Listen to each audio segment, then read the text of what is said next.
নিষেধাজ্ঞা, হরমুজে কড়াকড়ি নজরদারি, তবুও তেল থামেনি। ইরান এখন চালাচ্ছে গোপন ডাবল রুট অপারেশন। বিশ্বের সবচেয়ে গুরুত্বপূর্ণ তেল রুটগুলোর একটি হরমুজ প্রণালী। এই জলপথ দিয়েই প্রতিদিন বিপুল পরিমাণ তেল যায় বিশ্ববাজারে। কিন্তু এখানে যুক্তরাষ্ট্রের নজরদারি বাড়ার পর সবাই ভেবেছিল ইরানের তেল রপ্তানি বন্ধ হয়ে যাবে, কিন্তু বাস্তবতা একেবারেই ভিন্ন। ইরান এখনো তেল পাঠাচ্ছে, তবে একদম গোপনে। তেলবাহী জাহাজের নাম পরিবর্তন করা হচ্ছে, ট্রান্সপন্ডার বন্ধ রাখা হচ্ছে, এমনকি ডার্ক ফ্লিট ব্যবহার করে নজরদারি ফাঁকি দেওয়া হচ্ছে। এভাবেই তেল পৌঁছে যাচ্ছে মূলত চীনের মতো বড় ক্রেতাদের কাছে। কিন্তু এখানেই শেষ না, ইরান শুরু করেছে আরো বড় চাল।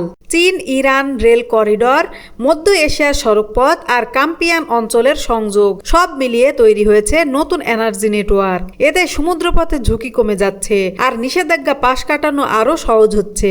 এই পুরো গেমে যুক্ত হয়েছে রাশিয়াও। রেল লাইন, সড়কপথ আর আঞ্চলিক বাণিজ্য রুট মিলিয়ে একটি বিকল্প জ্বালানি করিডর তৈরি হচ্ছে, যা পশ্চিমা নিয়ন্ত্রণের বাইরে। অর্থাৎ ইরান এখন একসাথে দুই পথে খেলছে, জলপথে গোপন তেল পরিবহন, স্থলপথে বিকল্প সরবরাহ নেটওয়ার্ক। নিষেধাজ্ঞা যতই বাড়ুক, ইরান থামছে না, বরং বদলে ফেলছে পুরো খেলার নিয়ম। বিশ্ব রাজনীতিতে শুরু হয়েছে নতুন এনার্জি যুদ্ধ।